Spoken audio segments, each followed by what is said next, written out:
आज तू फटके खाणार आहे. आज मी 30 स्लीव्स तुम्हाला सोप्या पद्धतीत आणि परफेक्ट मापानुसार तुम्हाला कशी शिवायची ती दाखवणार आहे. हॅलो हाय, स्वागत आहे तुमचं माझ्या नवीन व्हिडिओमध्ये. आज मी सकाळी 10 वाजता दुकानात आले होते आणि आता वाजलेले 12 वाजलेले, 12 साडेबारा झाले असतील. मी 2 ब्लाऊज शिवलेले आहेत. हे बघा, साधे सिंपलच ब्लाऊज होते. आणि आता ही साडी तर तुम्ही बघितलीच असेल, ही खूप ट्रेंडिंगला आहे साडी. ऑर्गेन्झा मध्ये खूप ट्रेंडिंगला साडी आहे. खूप ब्लाऊज शिवले मी याच्यावरती आणि हा ब्लाऊज पण खूप सुंदर आहे. याला बॅक साईडला काय नाही, फक्त राऊंड गळा आहे आणि स्लीव्स खूप छान आहे. स्लीव्हचा पॅटर्न दिसायला खूप अवघड आहे पण खूप सोपी बनवायला. आज मी ती स्लीव्स तुम्हाला सोप्या पद्धतीत आणि परफेक्ट मापानुसार आज मी तू फटके खाणार आहे. आज तू फटके खाणार आहे. आवर. आज मी 30 स्लीव्स तुम्हाला सोप्या पद्धतीत आणि परफेक्ट मापानुसार तुम्हाला कशी शिवायची ती दाखवणार आहे. ठीक आहे. आज मी 30 स्लीव्स तुम्हाला जमलं. हा आवर. आपण ह्या स्लीव्स बरेच वेळा बघितलेल्या असतील. त्याच्यामध्ये जास्त कपडा झाला ना तरी गेटअप येत नाही आणि कमी झाले ना स्लीव्स कमी झाले तरी छान दिसत नाही. ते स्लीव्स साठी आपल्याला इतका असं फोल्ड करून घ्यायचं. त्यानंतर इथे किती आहे बघ, 4. हा, इथे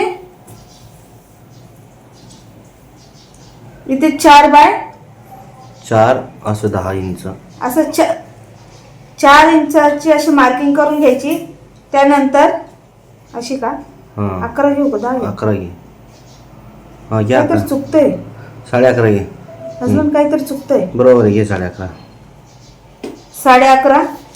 11.5 ते 12 घेऊ शकता तुम्ही. आणि इथे 5 घे. आणि इथे 5 इंच. त्यानंतर कापू का? असं क्रॉस मध्ये कापायचं. असं जॉईंट येईल का मध्ये? कसं काय जॉईंट? काप ना तिकडून जॉईंट आहे ना. डबल चिगडी केली ना तू. डबल चिगडी आहे ना, तिकडून जॉईंट आहे ना डबलची. बरोबर आहे. बरोबर आहे बाळा. तर मग चुकल्यासारखं वाटतंय.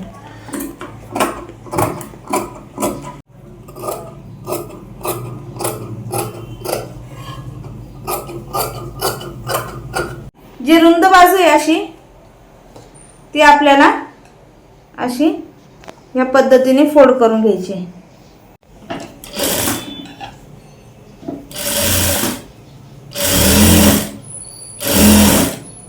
हे बघा, आता आपण अशी लेस लावून घेऊ.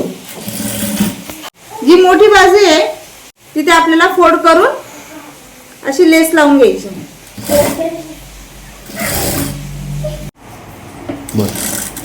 हे बघा, या पद्धतीने आपल्याला प्लेटा घ्यायच्या.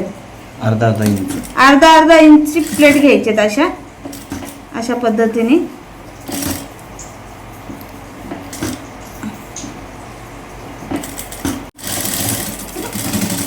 अशी जुळी बनवून घ्यायची. म्हणून का माझा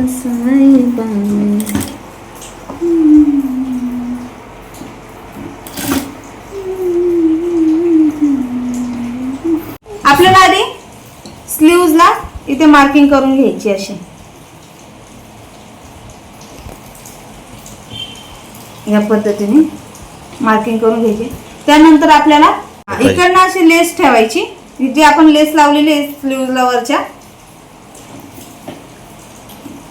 त्यानंतर हे असं याच्यावरती ठेवून द्यायचं. असं त्यानंतर हे असं व्यवस्थित असं करून घ्यायचं.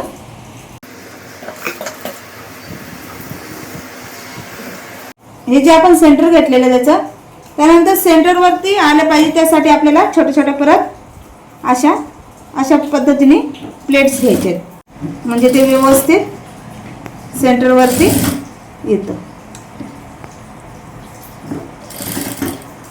आणि याच्यामध्ये असं आहे की जास्त मोठं केलं का ते गेटअप देत नाही चांगलं, आणि थोडं मापामध्ये असतं ते व्यवस्थित दिसतं. ते आपल्याला ही मार्किंग इथपर्यंत आलं पाहिजे असं व्यवस्थित बघून अशा पद्धतीने आपल्याला प्लेट्स घ्यायचे. त्यानंतर बघा तुम्ही किती सुंदर स्लीव्ह झालेली. ती जास्त मोठं पण नाहीये आणि जास्त छोटं पण नाही. त्याच्यानंतर हे थोडंसं आपले स्लीव्ज असं कमी असते ना पुढच्या साईडला असं. आता हा पोर्शन थोडासा खाली जर असता तर ते प्लेट्सपेक्षा ही जास्त फुगा तयार होतो. प्लेट्सपेक्षा फुगा जास्त होतो, कारण का तो ऑर्गेनचा कपडा आहे म्हणून. हे आपण जास्त ठेवलं असतं की ते जास्त फुगा दिसतो आणि आपण कमी ठेवलंय त्याच्यामुळे किती व्यवस्थित दिसतंय बघा. तुम्हाला स्लीव्ज आवडले असेल तर मला नक्की कमेंट मध्ये सांगा.